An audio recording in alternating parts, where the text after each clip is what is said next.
Hi, hello, வணக்கம். நான் உங்க சந்தோஷ். நல்லா இருப்போம். எல்லாரும் நல்லா இருப்போம். என்னடா இந்த வீடியோ இவ்வளோ லேட்டா வருதுன்னு பார்க்குறீங்களா? ஆமாங்க. இது அதாவது சங்கின் ஆவதுக்கே அவ்வளோ லேட் ஆயிடுச்சுங்க. ஈ சாலா கப் நமது ஒரு 16 வருஷத்தோட வெயிட்டுங்க. அதாவது அ லாயல் ஃபேன்ஸ் ஆர்சிபி எவ்வளோ தோத்தாலும் அவங்க வந்து தாங்கிக்கிறாங்க. அப்படி இப்படின்லாம் நெறைய கேட்டுட்டோம். ஒரு ஒரு ட்ரூ ஆர்சிபி ஃபேனா ராகுல் டிராவிட் அந்த 2008ல ஆரம்பிச்சதுலேருந்து பயங்கரமான ஒரு ஆர்சிபி ஃபேன் நானு. நடுநடுல டிராவிட் வந்து அ டெல்லி விளையாடுனாரு, ராஜஸ்தான் ராயல்ஸ் விளையாடுனாங்க. இதெல்லாம் இருக்கும்போதும் அந்த டீம் புடிச்சாலும் ஆர்சிபி ஜெயிக்கணும் அப்படின்ற மாரி ஒரு பயங்கரமான ஒரு ஃபீல் இருந்துகிட்டே இருந்தது. ஒரு கிட்டத்தட்ட ஒரு 4 ஃபைனல்ஸ் விளையாடுனாங்கன்னு நெனைக்கிறேன். இன்ஃபேக்ட் ஐம் இன்க்ளூடிங் அந்த சிஎல்டி சாம்பியன்ஸ் லீக் அப்படின்னு ஒண்ணு இருந்ததுல, அதையும் சேர்த்து சொல்றேன். ரொம்ப டஃப்பான அந்த 2016 லாஸுக்கு அப்புறம் ஆர்சிபிக்கே திரும்ப அதுலேருந்து வெளிய வர்றதுக்கு ரொம்ப கஷ்டமாவே தான் இருந்ததுன்னு நெனைக்கிறேன். அந்த மாதிரி லாஸ்ட் ஃபியூ இயர்ஸா வந்து நல்ல பிளே ஆஃப் வரைக்கும் சூப்பரா போவாங்க. ஆனா, அதுக்கப்புறம் அங்கருந்து எதுவும் பண்ண முடியல அப்படின்ற மாரி இது. ரொம்ப கஷ்டமான நெறைய குற்றங்கள், நெறைய வந்து மீம்ஸ், நெறைய வந்து திட்டுகள், கலாய்கள் எல்லாமே வாங்கிட்டோம். அ ஆனா, அது எல்லாத்துக்கும் ஒரு பெரிய ரிலீஃபா இருந்தது நேத்து அந்த வின். அண்ட் ஸ்மிருதி மந்தானா சொன்ன மாதிரி, "ஈ சாலா கப் நமது" அப்படின்றது ரொம்ப சந்தோஷமா சொல்ல முடிஞ்சது. Very, very, very happy on that part. ஆ இது வந்து நம்ம வந்து மென்ஸ் டீமுக்கு ஒரு ஒரு இதுவா இருக்குமா? எடுத்துக்காட்டா இருக்குமா? ஓகே. நம்ம இனிமே வின் பண்ணிட்டோம்டா! அப்படின்ற சின்ன சின்ன விஷயம் தாங்க. அதாவது நான் நெறைய வாட்டி சொல்லுவேன். கிரிக்கெட் வந்து மைண்ட்ல விளையாடுறது தான் அப்படின்றது. ஜெயிக்கலன்றதும் அந்த மைண்ட்ல உட்காந்துக்கிட்டே இருக்கும். இப்போ இவங்க ஜெயிச்சுட்டாங்கடா! நம்மளும் ஜெயிச்சிடலாம்டா! அப்படின்ற மாரி ஒரு ஒரு ஒரு தாட்ல போனாலும் வேற மாரி இருக்கும். பட் எண்ட் ஆஃப் த டே அதுக்கு டீம் தேவ. அ அதுக்கெல்லாம் அப்புறமா வருவோம். அதாவது மென்ஸ் ஐபிஎல் டீம் வந்து ரிவ்யூ பண்ண போறோம். நம்ம பிரதர் ஒருத்தர் நம்ம கூட ஜாயின் பண்ணி லைவா வந்து பண்ண போறோம். அத வந்து நான் உங்களுக்கு நம்ம யூடியூப் சேனல்ல கண்டிப்பா வரும். பிஃபோர் தி ஃபர்ஸ்ட் மேட்ச் டெஃபினட்டா அத வந்து அப்லோட் ஆக ஆரம்பிச்சுரும். இப்போ வந்து இந்த டீம பத்தி பேசுவோம். WPL ஆர்சிபி விமென்ஸ் டீம் வந்து நான் இத லாஸ்ட் இயரே சொல்லியிருந்தேன். ஒரு சரியான ஜைஜாண்டிக் டீம். அதாவது ஒரு ஒரு டைட்டானிக் எவ்வளோ பெருசோ அந்த மாரி ஒரு பெரிய டீமு. மேசிவ் நேம்ஸ் அப்படி இப்படின்னு இருந்தாங்க. எல்ஸ்பேரியா இருக்கட்டும், சொஃபி டிஃபைனா இருக்கட்டும், ஹிதர் நைட்டா இருக்கட்டும். இவங்கலாம் வந்து ஒரு பெரிய பெரிய பேருங்க. அதாவது விமென்ஸ் டீம் ஒரு ஒரு லெஜெண்ட் ஆஃப் விமென்ஸ் டீம்னு சொல்லி ஒரு 30 பேர் எடுத்தீங்கன்னா, ஓவரால் இதுவரைக்கும் விளையாடினவங்கலாம் எடுத்தீங்கன்னா கூட இந்த நேம்ஸ்லாம் அதில வந்து உட்காந்துருக்கும். அந்த மாரி இருந்தது. ப்ளஸ் இந்தியன் கோருமே வந்து நல்ல ஃபார்ம்ல சூப்பர்பான இந்தியன் கோரும் இருந்த ஒரு டீமா தான் இருந்தது லாஸ்ட் இயரே. பட் அது என்னவோ தெரியல, நல்லா கவுத்து விட்டு வாங்குனாங்க. அ ரொம்ப ரொம்ப மோசமா அடி வாங்குனாங்க. அப்ப அதுலருந்து இப்போ கம்பேக் ஆயி இந்த ஒரு ஒரு வெற்றி வந்து அவங்களுக்கு ரொம்பவே பெரிய ஒரு விஷயமா இருக்கும். என்ன லாஸ்ட் டைம் அவங்களுக்கு இல்லையோ, அதுல பிக் பண்ணாங்க. நான் இது வந்து WPL ரிவ்யூலயே போட்டிருப்பேன். டீம் ரிவ்யூலயே சொல்லியிருப்பேன். ஒரு ஒரு மேசிவான ஒரு பூஸ்ட் தான் வந்து ஜார்ஜியா வேரஹமும், இந்த சோல்ஃபி மெலினிக்ஸும் அப்படின்னு சொன்னேன். ஏன்னா, எக்கில்ஸ்டன் மாரி ஒரு பிளேயர் கிடைக்கல அப்படின்னா, அவங்களுக்கு ஈக்குவலா வேற யார் இருக்காங்க? ஒரு ஒரு வேல்யூபிளான ஒரு spinner. And someone who could contribute here and there with the bat அப்படின்ற மாரி சொல்லியிருப்பேன். எல்லாருமே வந்து நீங்க விமென்ஸ் டீம் எடுத்துட்டீங்கன்னா, எல்லாருமே they would rotate their arm right? Definitely everybody is a bowler somewhere there.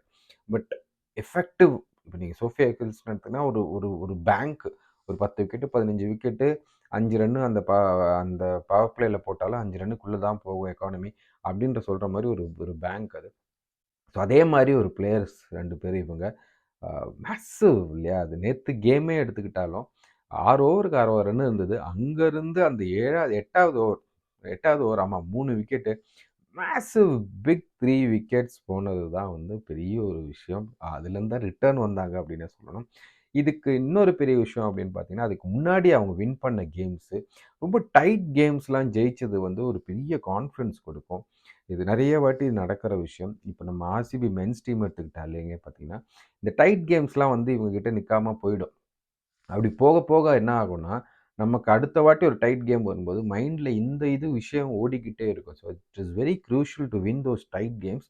To win a tournament. அப்போ தான் வந்து உங்களுக்கே அந்த ஒரு சில சிச்சுவேஷனில் வந்து பிலீஃப் வரும். அஹ், ஒரு கேம் ஆல்மோஸ்ட் எடுத்துகிட்டு போய் தோத்தாங்க நம்ம ரிச்சா கோஷ் ஒரு ரன்னுக்கு. இதே டெல்லி கூட. டெல்லியா ஜெயின்ஸா யூபி வாரியர்ஸா ஐம் நாட் ஷுர் அகைன்.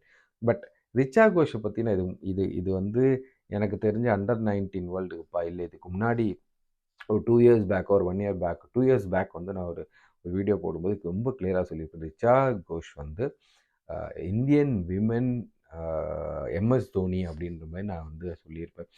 ஏன்னா I I feel that calm and composure அதுதான் மெயின். சரி, அவங்களோட ஒரு சின்ன குட்டி பொண்ணு, ஒரு 19 வயசு பொண்ணு, ஷிஃபாலி வர்மாவும் சரி, ரிச்சா கோஷும் சரி, என்ன ஃபென்டாஸ்டிக்காக அந்த அண்டர் 19 வேர்ல்டு கப் ஆடினாங்கன்னு நம்ம பார்த்தோம்.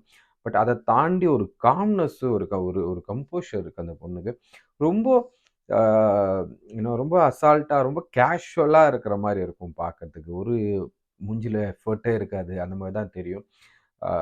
என்ன ஒன்று ஒரு area if I have to say she have to work out அப்படின்னா அந்த ரன்னிங் பிட்வீன் தி விக்கெட்ஸ் தான். இதை நான் அந்த வீடியோலையுமே சொல்லியிருப்பேன். அதாவது அடிப்பா, பவராக அடிப்பா, ஆனால் அங்கேயே நிற்பா. அந்த பேஸ் அவ்வளோ ஸ்ட்ராங்காக இருக்கறனால கால் டப்புன்னு மூவ் பண்ணி ஓட மாட்டாங்க அப்படின்னு சொல்லியிருப்பேன். அது அதனால தான் அந்த ஒரு ரன்னுக்கு நம்ம அன்றைக்கி தோற்றுதும்.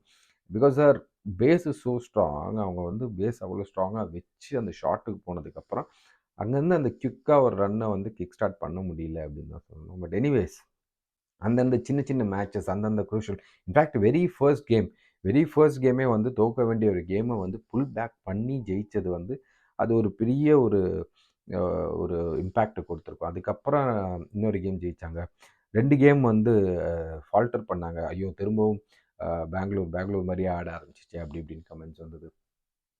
அதுக்கப்புறம் அந்த லாஸ்ட் ஃபியூ கேம்ஸ் ஜெயிச்சா தான் வந்து அடுத்தடுத்த லெவல் போக முடியும் அப்படின்னும் போது, அதுவும் எம்ஐ கூட, வாவ்! What a game!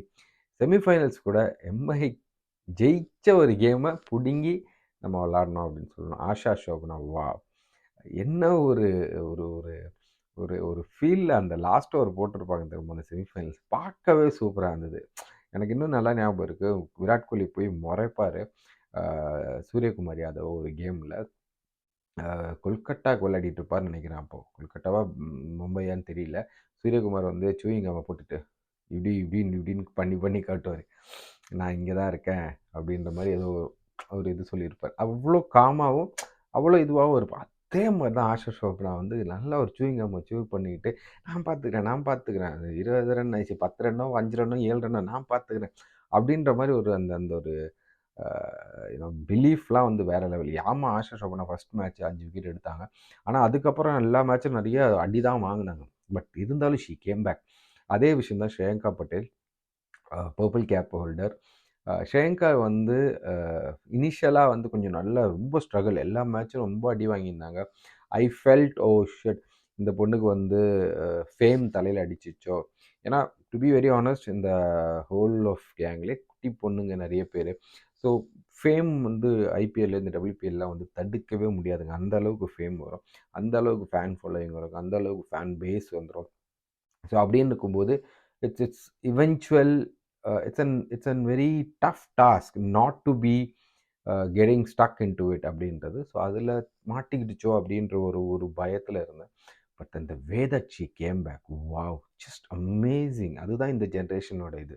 நம்ம ஜென்ரேஷனில், அதாவது எங்கள் ஜென்ரேஷனில் தான் இன்னும் அதை பற்றி யோசித்து அதை கிரிப் பண்ணிக்கிட்டு இருக்கோம். ஐயோ, இதுதான் அப்படி தான் இன்ஸ்டாகிராமில் நோன்னா இப்படி தான் இருக்கும் அப்படி இப்படின்னு சொல்கிற மாதிரி.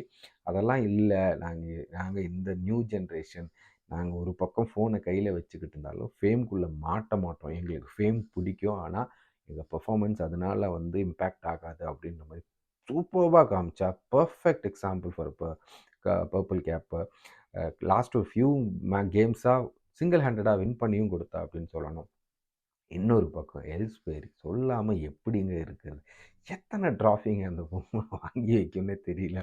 Only person to play 2 world cup, அதாவது ஃபுட்பால் வேர்ல்டு கப்பும் விளையாடிருக்காங்க, கிரிக்கெட் வேர்ல்டு கப்பும் விளையாடிருக்காங்க. ரொனால்டோவோட அதிகமாக ஃபுட்பால் வேர்ல்டு கப்பில் கார்னர், அதாவது பெனால்டி கிக் அடித்து, ஃப்ரீ கிக் அடித்து கோல் அடிச்சிருக்காங்க. சச்சின் டெண்டுல்கரை விட அதிகமாக ஐசிசி டோர்னமெண்ட்ஸில் ரன்ஸ் அடிச்சிருக்காங்க. என்ன ரெக்கார்டுங்க அப்பா! எத்தனை ட்ராஃபிங்க அவங்க கையில் வச்சுருக்காங்க அப்படின்றது கணக்கே இல்லை. And she proved it yet again why she is such a big legend in women's cricket அப்படின்றது ப்ரூவ் பண்ணிட்டாங்க. அண்ட் ஸ்மிருதி பற்றி இந்த இடத்துல நம்ம சொல்லியே ஆகணுங்க. ஐ மீன் அதாவது நான் வந்து ஸ்மிருதியை வந்து கண்டினியூஸாக கொஞ்சம் ஃபாலோ பண்ணிட்டு இருந்தேன். என்ன பண்ணுறாங்க, எந்த கேம் ஆடுறாங்க, எங்கே ஆடுறாங்க.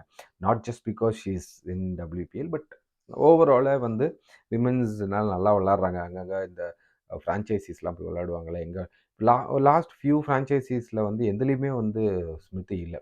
And then I got to know that Smriti took her time off. She said that I'm not going to play any franchisee for some time. I'm going to sit back and relax and sit and understand அந்த கேப்டன்ஷிப்பை வந்து புரிஞ்சுக்கிட்டு லீடர்ஷிப்பில் நான் என்ன பண்ணலாம், என்ன பண்ணால் WPL வந்து நம்ம ஆர்சிபிக்கு ஜெயிச்சு கொடுக்கலாம் அப்படின்ட்டு அவங்க பிளான் பண்ணி உட்கார்ந்து அதை ஒர்க் அவுட் பண்ணியிருக்காங்க. அதுக்காகவே தான் வந்து அவங்க மற்ற ஃப்ரான்ச்சைஸியில் விளையாடாமல் இருக்காங்க. இட்ஸ் நாட் அ ஜோக்குங்க. ஃப்ரான்ச்சைசி கேம்ன்றது ஒரு பெரிய money exposure, so many things அது ரைட். அதை வேண்டான்னு சொல்லி அந்த டைமை எடுத்துக்கிட்டு அந்த டைமில் வந்து அவங்க லீடர்ஷிப்பை பற்றி கற்றுக்கிட்டு நிறைய மெடிடேஷன் பண்ணாங்க அப்படி இப்படின்னு சொல்கிறாங்க. Wow, just amazing. அது வந்து ஈஸியாக ரிஃப்ளெக்ட் ஆயிடுச்சு. இது வந்து போன வருஷம் விளாடின ஸ்மிருதி பார்த்தோன்னா கிட்டத்தட்ட பேட்டிங்கே மறந்து போன ஒரு ஸ்மிருதியை பார்த்த மாதிரி இருந்தது. யாரெல்லாமோ வந்து சும்மா ஆஃப் ஸ்பின் போட்டால் விக்கெட் எடுத்துடலாம் அப்படின்ற மாதிரி வந்து விக்கெட் எடுப்பாங்க. இந்த வருஷம் ஸ்டார்டிங்லேருந்தே சூப்பர்பாக விளாட்னாங்க. ரெஸ்பான்சிபிளாக விளாட்னுங்க. அடிக்க வேண்டிய இடத்துல அடிச்சுக்கிட்டு இப்போ ஃபைனல் மாதிரி ஒரு 130 தான் அடிக்கணும், 113 தான் அடிக்கணும் அப்படின்ற மாதிரி சுச்சுவேஷன் வரும்போது காமாக நான் நின்னா மேட்ச் முடிக்க முடியும்னு தெரிஞ்சு ஸ்லோவாக அப்படியே பொறுமையாக எடுத்துகிட்டு போவாங்க. ரன் ரேட் பற்றிலாம் பெருசாக பயப்படாமல், ஐ மீன் ஸ்ட்ரைக் ரேட் பற்றி பெருசாக பயப்படாமல். Amazing, Smriti, and just hats off the way that you spoke at the end. It meant a lot for all the RCB fans. Meg Lanning and team, hats off. Just that ஸ்போர்ட்ஸோட cruelty, அது ஒரு team தான் ஜெயிக்க முடியும் அப்படின்ற ஒரு விஷயம். எனக்கு என்னென்னா I'm so happy for Indian cricket. நீங்கள் அது பர்பிள் கேப் ஹோல்டர்ஸாக இருக்கட்டும், இல்லை வந்து ஆரஞ்சு கேப் ஹோல்டர்ஸாக இருக்கட்டும், எல்லாமே வந்து ஆர்சிபி வின் பண்ணிட்டாங்க. எமர்ஜிங் பிளேயரும் வின் பண்ணிட்டாங்க. அதுக்கு பேர் என்ன, ஃபேர் பிளே அவார்டு எல்லாமே வின் பண்ணிட்டாங்க RCB. Very happy for that. But இன்னொரு பக்கம் நான் பார்த்தேன்னா இந்தியன் விமன் கிரிக்கெட் வந்து வெரி சூப்பர்பான ஒரு பிளேஸில் இருக்குது. நல்ல அதாவது அந்த டாப் ரன் கட்டர்ஸ்லேயும் இந்தியாஸ் தான் மேக்ஸிமம்ஸ் இருக்காங்க. இது எல்லாத்தையும் தாண்டி அந்த 6 ஹிட்டிங்கில் பார்க்குறேன், எல்லாமே இந்தியன்ஸுங்க. ரிச்சா கோஷ் இருக்கா, ஷிஃபாலி வர்மா இருக்காங்க, ஜெமிமா ரோட்ரிகஸ் இருக்காங்க, ஹர்மன்பிரீத், ஸ்மிருதி மந்த். ஸோ அந்த மாதிரி இந்தியாவோட டாப் 6மே அந்த இடத்துல உட்காந்துட்டு இருக்கு. ப்ராப்ளி ரேணுகா சிங் நல்லா ஸ்டார்ட் பண்ணாங்க, பட் அதுக்கப்புறம் அவங்களுக்கு அந்த ஸ்விங் கிடைக்கல அப்படின்றது கொஞ்சம் ஸ்ட்ரகிள் பண்ணாங்க. I'm so eagerly looking forward to their future games as in the blue jersey. எப்படி இருக்க போகுதுன்னு தெரியல. அது ரொம்ப ஈகராக வெயிட் பண்ணிட்டுருக்கேன். அண்ட் இன்ஃபேக்ட் பிசிசிஐயுமே வந்து நிறைய டெஸ்ட் மேட்சஸ்க்கு நிறைய வந்து அவங்களுக்கு இது பண்ணிக்கிட்டு இருக்காங்க. ஏன்னா இனிமேல் அவங்க நிறைய டெஸ்ட் மேட்சும் விளையாடணும் அப்படின்னு. கண்டிப்பாக டெஸ்ட் மேட்சஸ் நிறைய விளையாட ஆரம்பிக்கும்போது T20யோட பெர்ஃபார்மன்ஸ் இன்னும் பெட்டராக தான் ஆகும். இதுக்கு என்னடா கனெக்ஷன் அப்படின்னா, it's just the game. More and more you play games, more and more you understand situation, difficult situations அதை ஓவர் பண்ண முடியும். அதை வந்து அந்த எக்ஸ்பீரியன்ஸை வந்து அடுத்தடுத்த கேமில் அவங்களால எடுத்துக்க முடியும். இது ஒரு பக்கமாக இருந்தாலும் இன்னொரு 2 கியூக்காக முடிச்சுக்கிட்டு இன்னொரு 2 டோர்னமெண்ட்டோட ஃபைனல்ஸ் நேற்று பார்த்தேன். அதில் ஒன்று வந்து இப்போ சிசிஎல், அங்கே பெங்கால் ஜெயிச்சிச்சுங்க. எனக்கு என்னமோ பெங்கால் இந்த வாட்டி ஐபிஎல் அடிச்சிருவாங்களோன்னு ஒரு ஃபீல் இருக்குங்க. அது நான் வந்து ஐபிஎல் ரிவ்யூவில் பற்றி பேசுகிறத பற்றி, வாட் அ கேம். அது வந்து பெங்களூரு வந்து பயங்கர ஒரு டாமினண்ட்டான டீமு. ஆனால் பொசுக்குன்னு தோற்று பெங்கால் வந்து ஒரு கலெக்டிவாக வந்து விளையாடி அந்த கேப்டன் ஜிஷு அவர் அழுகுறது, அந்த அந்த அந்த மொமெண்ட் வந்து எனக்கு உண்மையிலேயே நான் அப்படியே தேங்கி அழுதேன் அப்படின்னு தான் சொல்லணும். எஸ், ஆர்சிபி மேட்ச் என்னால் பார்க்க முடியல. ஏன்னா எங்களுக்கு வேறு ஒரு இண்டோர் கிரிக்கெட் இருந்தது, இங்கே டோர்னமெண்ட் இருந்தது. அது போனதுனால ஆர்சிபி விளையாடுனது பார்க்க முடியல. ஆர்சிபி கப் வாங்கும்போது தான் கரெக்டாக நான் வந்தேன். அது பற்றி சொல்லும்போது நம்ம நமக்கே தெரியாமல் ஒரு அழுகை வந்தது. அதே மாதிரி தான் எனக்கு வந்து அந்த ஜிஷு அந்த கேம் பார்க்கும்போது, ஜிஷு சென்குப்தா நினைக்கிற ஒரு பேர், புத்துன்னு அழுதுட்டேங்க. அவர் அழுது. ஏன்னா அவங்கெல்லாம் வந்து ஒரு சினிமா ஆர்டிஸ்ட்டா இருந்தாலும், அந்த ஒரு 2 மந்த்ஸ் எஃபோர்ட் போட்டிருப்பாங்க தெரியுமா? விளையாடுறதுக்கு அதெல்லாம் வந்து கிளீனா தெரிஞ்சுது. ஏன்னா, அவரோட பொண்ணு தான் ஓடி வந்து குட்டி பொண்ணுன்னு நெனைக்கிறேன் சாரான்னு. ஓடி வந்து கட்டி பிடிச்சு அழ ஆரம்பிச்சிருப்பாங்க. ஸோ அது பயங்கரமா இருந்தது அந்த அந்த feel. What sports can make அப்படின்றது, what hard work can make. Kichcha Sudeep sir amazing. பயங்கர ஸ்போர்ட்ஸ்மேன் அவரு. அநியாயத்துக்கான ஒரு ஸ்போர்ட்ஸ்மேன் ஸ்பிரிட் அந்த இடத்துலயே அவரு காமிச்சாரு. இன்னொரு பக்கம் ஐஎஸ்பிஎல், ஆ இந்தியன் அந்த டென்னிஸ் பால் டோர்னமெண்ட் சூப்பர்பா எவ்வளோ கிராண்டா எடுத்திருக்காங்க. நம்ம கிரிக்கெட்டுன்றது ஒரு பிஸ்னஸ், ஒரு பணம்ன்றது பயங்கரமா ப்ரூவ் பண்ணிட்டாங்க. இன்னும் அது வேற லெவலுக்கு போக போகுதுன்னு தான் எனக்கு கண்டிப்பா தெரியுது. ஆ அதில சென்னை வந்து செமிஃபைனல்ஸ்ல தோத்துருக்காங்க. பட் அகைன் சென்னைன்னு சொல்றாங்க. இது ஆக்ஷன்லாம் எடுத்ததுனால கம்ப்ளீட்டா வேற வேற ஊர்லேருந்து வந்து விளையாடுற பிளேயர்ஸ் தான். அங்கேயுமே பெங்கால் ஜெயிச்சிருக்காங்கங்க. பெங்கால் டைகர்ஸ் ஒரு பயங்கரமான டைகர்ஸா தான் இருக்காங்க. அ ஷ்ரேயஸ் ஐயர் வெயிட் பண்ணி தான் பார்ப்போமே. Anyways signing off with this just amazing happiness of RCB winning a game. RCB, RCB. March 22லேருந்து நம்ம விராட் கோலி அண்ட் மென்க்கு வந்து சப்போர்ட் பண்ணுவோம். வின் பண்ணுவோம். Let's have a fabulous IPL 2024. Bye.